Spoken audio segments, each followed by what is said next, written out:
Bueno, muy bien, finalmente pudimos, hubo un problema con la computadora del estudio de la radio, no se podía resetear, Damián haciendo ingentes esfuerzos a varias manos, pero bueno, finalmente podemos, está otra vez con nosotros el doctor Eduardo Luz, está a la espera ya el doctor Conrado Rodríguez, creo que le va a resultar muy interesante, Conrado, lo que estamos conversando, doctor.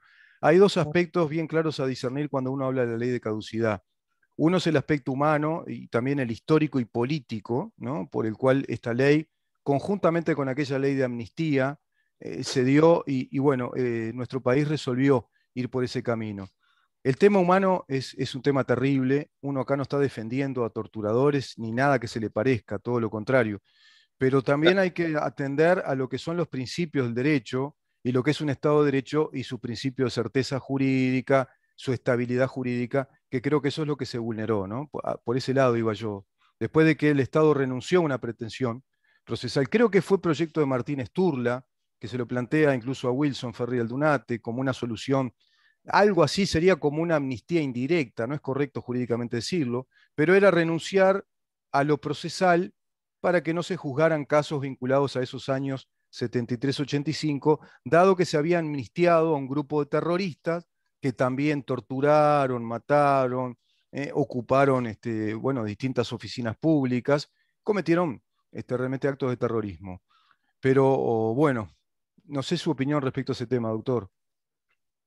Bueno, rápidamente, bueno, muchas gracias por reenganchar y saludo al doctor Conrado Rodríguez, querido amigo, gran jurista, mejor legislador. El único defecto que tiene es que es colorado, pero eso lo damos. Pero no es de vergüenza, ¿no? No es colorado de vergüenza. Y buen padre de familia, creo que eso Sí. Bueno, yo ahí tengo una posición muy clara dentro de Cabildo y yo sostengo que la ley de caducidad es una ley inconstitucional. Lo sostenemos de la cátedra porque le dio al Poder Ejecutivo la resolución de a quien juzga y a quien no. Pero olvidándonos de eso, Exacto, sí.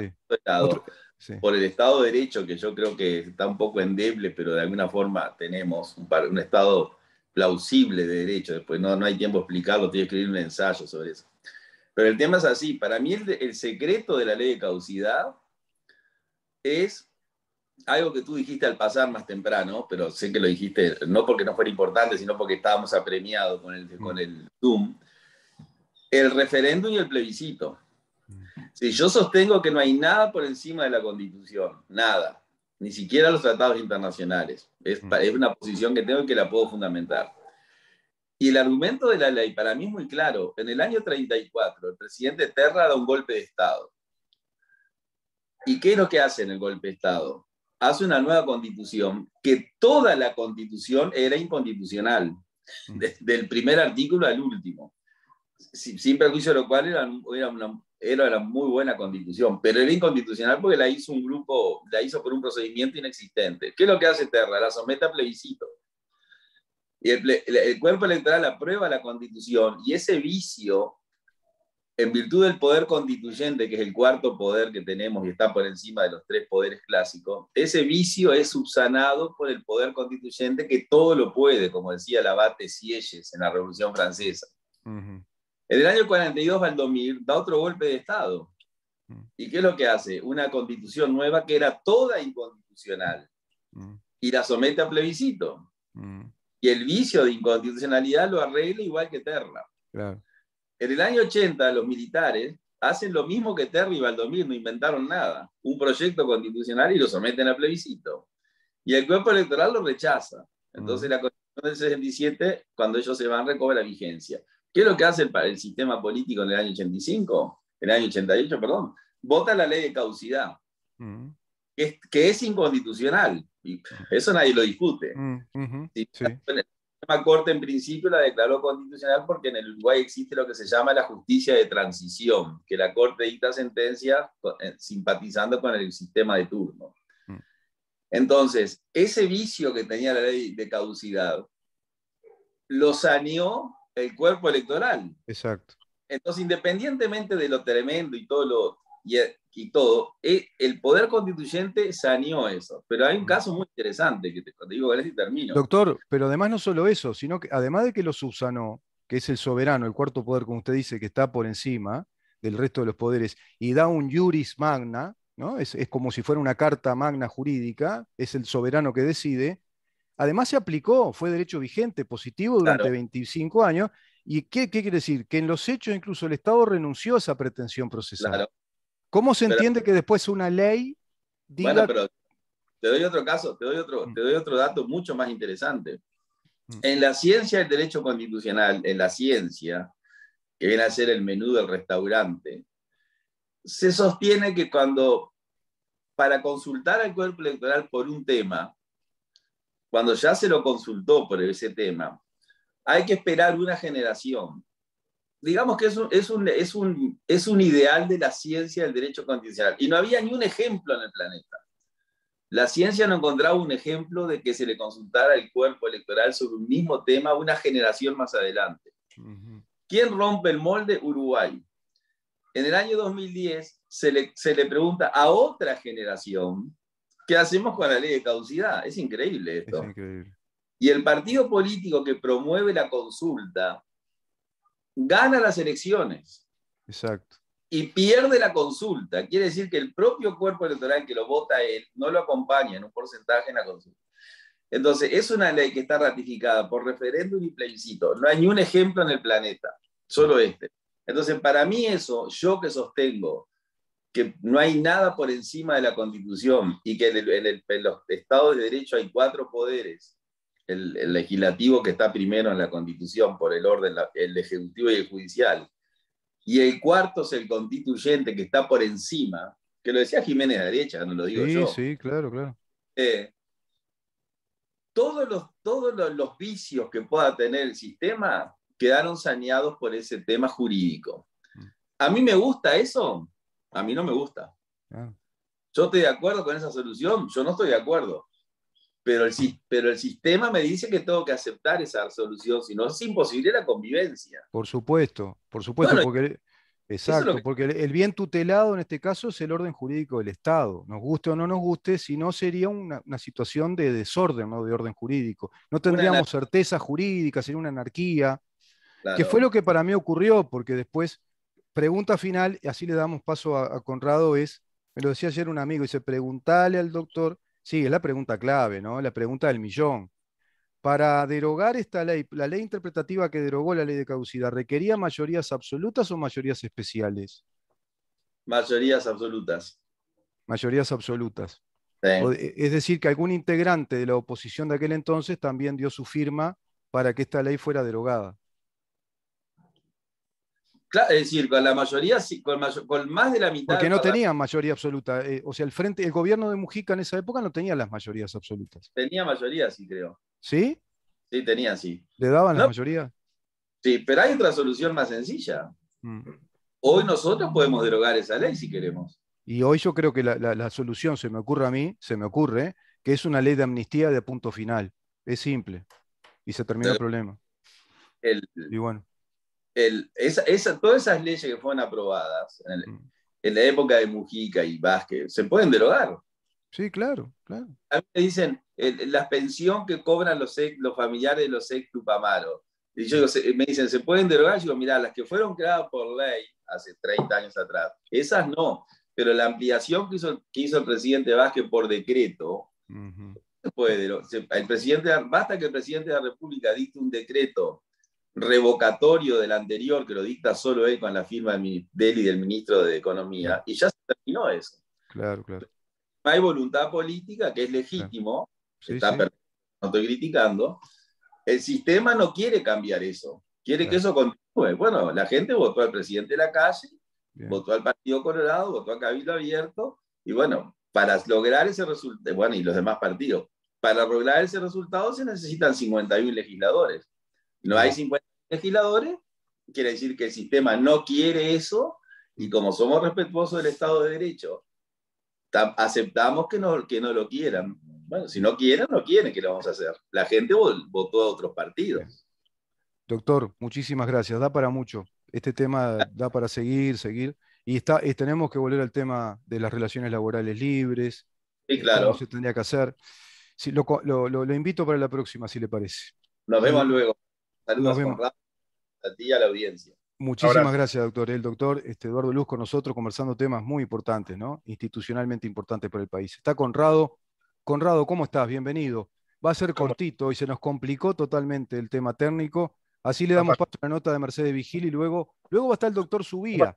También porque lo no voy se- a agarrar al doctor Subía y le voy a preguntar cosas Rubén, así, Rubén, esenciales. me parece bueno que no se vaya Eduardo, porque hay algunas cosas que me parecen que está bueno también dar una opinión personal, ¿no? Este, yo lo que creo es lo siguiente, en varios asuntos que habló Eduardo, quiero hacer un raconto histórico también, porque en el año 85, cuando asume el nuevo gobierno, el proyecto de ley que emanó del Poder Ejecutivo era una amnistía general, tanto para militares como aquellos que hayan cometido delitos de sangre, digamos, y otro tipo de delitos que eran básicamente los tupamaros, Terrorismo eh, contra el Estado, ¿no? Ujú. terrorismo contra el Estado, para que las dos partes, digamos, tuvieran una amnistía. El tema fue que en ese momento no se llegó a la mayoría para tener en consideración ese proyecto de ley del Partido Colorado, y en una transacción política, en una negociación política, quien sale con una solución capaz que Eduardo me puede corregir, es Gonzalo Aguirre, y si no es Gonzalo Aguirre, creo que también estaba Sturla, pero digo, Estaba ahí. Martín Sturla, que fue el creador del proyecto de la ley de caducidad, que conversó con Wilson, porque Wilson no estaba de acuerdo con ese tema. Era por Exacto. ahí. Fueron ellos quienes redactaron la ley de caducidad.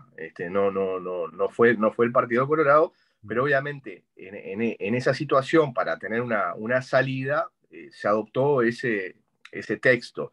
Yo concuerdo con Eduardo que a lo mejor la solución no fue la mejor, porque darle la prerrogativa al Poder Ejecutivo de decidir qué casos ingresaban o no dentro de la ley de caducidad, a mi juicio no era la mejor solución, era más bien una solución política y no jurídica, ¿no? Fue política, ¿no? La solución. Fue política. Entonces digo, para también poner un punto de vista, digamos, histórico, me parece Claro. importante. Una cosa que dijo Eduardo en el tema y tú, que dijiste en el tema de las mayorías, si el Frente tuvo las mayorías para, por ejemplo, derogar la ley de caducidad, las tuvo, en todas las legislaturas tuvo Ujú. mayoría para hacerlo. Ustedes recordarán un episodio en el cual Víctor Semproni, el diputado Víctor Semproni, se terminó negando a Sí, es esa cierto. posibilidad, y todos saben que allí hubo un juego político con el propio expresidente Mujica, Fue el ¿no? motivo por el cual se fue Semproni, ¿no? Se retiraba de la actividad política y del frente, ¿verdad? Bueno, por eso, pero entonces ahí Semproni termina decidiendo no acompañar, porque Mm. hubo obviamente una orden por parte del expresidente Mujica. Tanto es así que luego en la siguiente elección Semproni sale diputado con una lista muy similar a la 609, que es la 6009, Ujú. eh, en plena confusión del electorado, mucha gente votando a la 609 o al MVP, pensando que esa era la lista. Bueno, terminan ungiendo a Semproni nuevamente como diputado. Digo esto Ah, más allá de la muy buena relación en la cual me unía a Semproni en la anterior legislatura antes de su fallecimiento.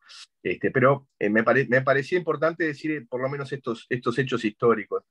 Después tengo algún matiz con Eduardo, matiz de interpretación constitucional, pero en general, a ver, esto último que dijo Eduardo me parece interesante, ¿no? El tema de la pensión reparatoria especial. Yo en la anterior legislatura hice un pedido de informes al BPS a ver cuánto era lo que BPS venía abonando por pago de esta pensión, que ahora no recuerdo qué cantidad de BPC son, pero es una cantidad importante, creo que eran 8 BPC, ujú. pero puede ser que me esté equivocando. Eh, ¿Cuánto era lo que abonaba el Estado? Bueno, desde el año 2006 al año 2016, el Estado terminó pagando unos 400 millones de dólares, tanto en pensión reparatoria especial como en la configuración de años de servicio, digamos, para llegar a la causal jubilatoria. Mm. ¿Ah? Yo creo que esa ley lo que hizo, a mi juicio, es una estafa contra el Estado. Ujú. Lo digo con mucha convicción. ¿Por qué? Porque dentro de las causales para que se pudiera tener una reparación por parte del Estado estaba el hecho de que uno estuviera exiliado en el exterior por cuestiones sindicales, políticas, gremiales, etcétera, una cantidad de ítems que hubiera vuelto al país antes de 1995. 1995. ¿Por qué poner 1995 si se restauró la democracia el 1 de marzo del año 85? Si obviamente después de la restauración democrática uno tiene que hacer el papeleo correspondiente para poder viajar a Uruguay y poder volver a tu país que no te permitía por cuestiones supuestamente de persecución por parte de la dictadura, bueno, poner una fecha que puede ser algo lógico, bueno, 1 de marzo del año 86, Claro, ¿no? claro. 1 de marzo del 7, aquellos que volvieran antes de esa. ¿Por qué 1995? O sea, una persona que vuelve en el 94, que volvió en el año 94, seguramente rehizo su vida en el exterior y ya no podía entrar dentro de lo que era la persecución política, ideológica. Claro. Entonces, por eso que esa ley fue una estafa al Estado y terminó quitándole recursos a todos los uruguayos. ¿Qué se puede hacer?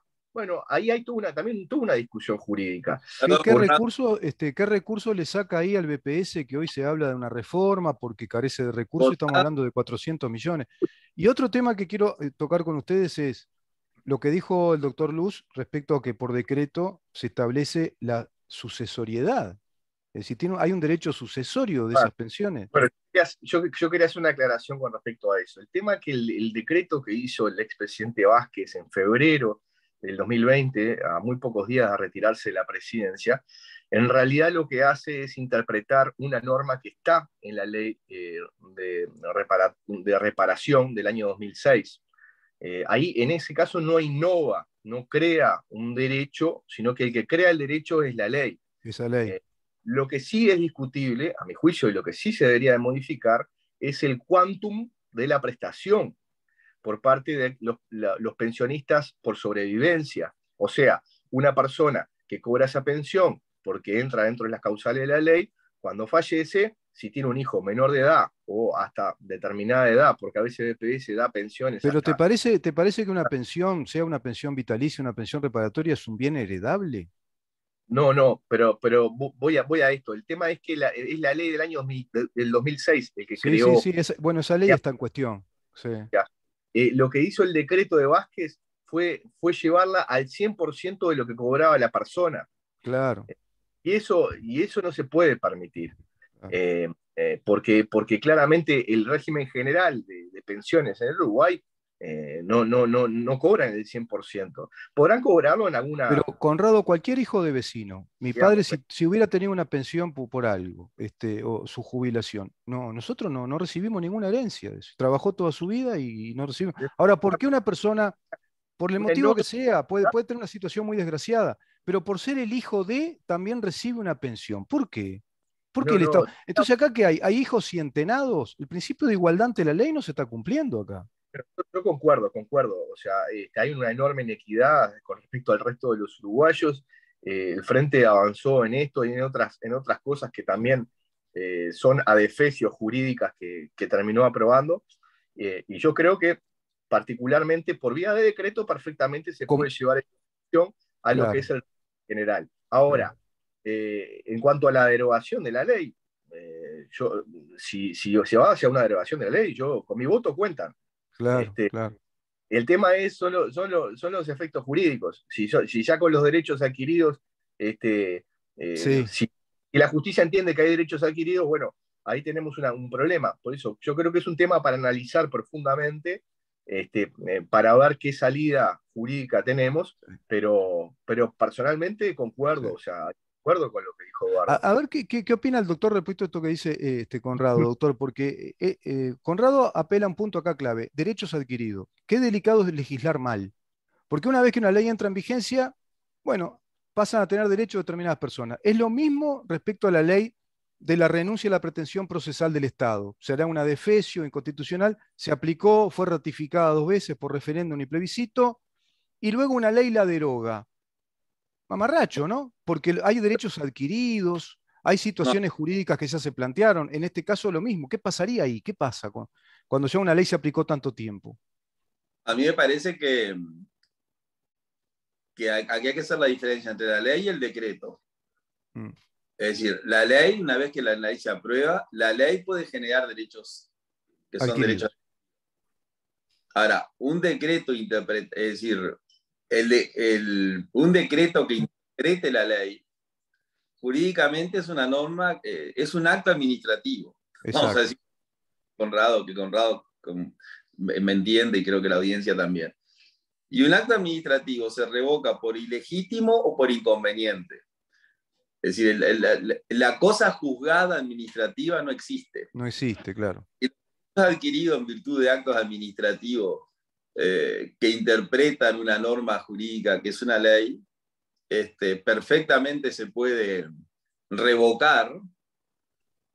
Y después, bueno, el que pierde el beneficio en virtud de la revocación del acto, recurrirá a la revocación del acto, recorrerá la vía administrativa y irá al Tribunal de lo Contencioso Administrativo, y el Tribunal de lo Contencioso Administrativo resolverá si el acto administrativo que se revocó es ilegítimo. Pero para mí, lo que se podría hacer es que el Poder Ejecutivo, que es el único que lo puede hacer, el presidente de la República y el ministro de Economía dicten un acto administrativo revocando el decreto interpretativo, y que las personas que se ven vulneradas en su interés legítimo, que hay muchos, que son los sucesores, recorran la vía legislativa, la vía administrativa, y vayan al Tribunal de lo Contencioso y que el tribunal resuelva. Yo creo que el Tribunal de lo Contencioso ahí, cuando vaya a resolver, que pueda anular por dos motivos: o por desviación de poder, que no hay acá, o porque el acto es ilegítimo. Y el acto ilegítimo es el acto que viola una norma. Esa es la definición. Y bueno, ahí quedaremos en manos del Tribunal de lo Contencioso. Pero para mí, no solamente es importante desde el punto de vista jurídico de la revocación de ese decreto, sino también lo que decía Conrado, que comparto, y lo que decías tú, que comparto 100%, la postura del gobierno frente a un tema, la desigualdad de las partes. Claro. Porque todos son pensionistas de algo. Ahora, ¿por qué un pensionista va a cobrar 100 y el otro el 20%? Entonces, el gobierno perfectamente puede decir: yo no derogo esto, no revoco esto porque estén en contra de un heredero, de un terrorista, de una persona que sufrió persecución, etc. Lo elimino porque viola el principio de igualdad. Exacto, exacto. Y después de lo contencioso, analice eso también. Pero para mí ahora, ¿qué es lo que pasa? El gobierno no lo quiere hacer, pero está bien que no lo quiera hacer. Yo no lo juzgo por eso, porque la gente eligió al presidente de la calle, y la coalición que nosotros gobernamos con el presidente de la calle nunca presentó ese proyecto. No. Tampoco lo presentó Cabildo Abierto. Es decir, la coalición no quiere que eso cambie. Bueno, y eso... el motivo de estas conversaciones, doctor y Conrado, doctores, es que la gente también vaya teniendo en claro cuáles son las voluntades políticas, porque como bien dice el doctor, este gobierno no lo planteó como un proyecto de gobierno, este tipo de temas, no lo manifestó como una voluntad política, pero queda claro, de acuerdo a lo que dice Conrado, de acuerdo a lo que dice usted, que evidentemente habría una voluntad en ciertos legisladores y bueno, esta ley de pronto habría que derogarla, o en este caso, como usted plantea, el decreto lo puede derogar el presidente con otro decreto, lo puede derogar, digo, lo puede revocar, ¿no? Esa es la palabra. Lo revoca por otro decreto porque es la autoridad competente para hacer un decreto revocatorio del anterior. Y después tendrá sus efectos jurídicos, que es, por ejemplo, trámites ante el contencioso administrativo por aquellos que están afectados por esa revocación. Pero bueno, es un tema de voluntad del Poder Ejecutivo, ¿no? En este caso. El tema de los consejos de salario, que también conversamos con usted, y el sistema de relaciones, también es un tema de voluntad del Poder Ejecutivo. A ver, puedo tener también un matiz, ¿no? Creo que ahí hay dos temas con respecto a la pensión heredable, digamos, ¿no? En la medida que es la ley la que crea la pensión heredable, si bien el día que BPS, porque el decreto se ha revocado, diga, mire, no le puedo pagar porque el decreto fue revocado, iniciará todo el procedimiento administrativo con cada uno de los recursos para llegar ante el TCA, pero yo creo que concomitantemente ante la violación digamos, el no cumplimiento de una ley perfectamente puede ir ante la justicia civil para obtener la reparación, ¿no? Bueno, a ver, Eduardo es profesor de la materia, pero capaz que estoy equivocado, pero creo que se abren las dos posibilidades, ¿no? Pero bueno, a ver, más allá de todo esto, está bueno que quede claro cuál es la posición de cada uno de nosotros sobre este tema, la preocupación, porque vuelvo a decir, en mi caso particular, yo hice pedido de informes y en su momento salí con el tema, he estado haciendo averiguaciones, por eso les comenté el tema del decreto de Tabaré Vázquez, que justamente fija el quantum de la prestación y no crea la misma. Bueno, habrá que analizar jurídicamente cuáles son los pasos que podemos dar. Me parece fundamental, bueno, y que haya voluntad para hacerlo, ¿no? Bueno, dijiste una cosa importante, Conrado, es que avanzó mucho jurídicamente la izquierda en el gobierno y dejó un montón de, vamos a ponerle así, una expresión grosera, dura, un montón de muertos jurídicos, ¿no? Un montón de cosas feas metidas ahí, que son estafas al Estado, gastos, pero que han privilegiado a un sector de la sociedad que es un sector de la izquierda de la sociedad. No cabe duda que eso es así. Y no es tan fácil ahora desmontar todo ese mecanismo legal, ¿no?, que se introdujo. Como la propia ley que deroga la ley de caducidad, también, todo un tema, ¿no?, que está alterando todo un funcionamiento del Estado. Doctor, muchísimas gracias por estar. Se nos va el programa, lamentablemente. Estamos casi acercándonos a la columna de Subía. Me parece que hoy Mercedes Vigil no va a tener suerte de salir al aire. Pero muchas gracias. Ahora. El doctor Eduardo Luz con nosotros y el doctor Conrado. Hoy se dio un pequeño parlamento. Tuvimos un pequeño parlamento, Conrado. Incorporamos también a Subía y seguimos. ¿Cómo no? Si te querés quedar, con mucho gusto. Si te querés quedar, con mucho gusto. Podemos ir a una pausa, si te parece, y reenganchamos contigo y después enganchamos con Subía. ¿Cómo no? Si querés, le levanto a Subía. Dale, así le levantás algún centro también y él a vos también. Y yo de paso también juego un poquito ahí. Seguimos, quédate ahí que estamos muy interesantes. Hoy estamos conversando con el doctor Conrado Rodríguez, hace un rato con el doctor Eduardo Luz y viene el doctor Gustavo Subía.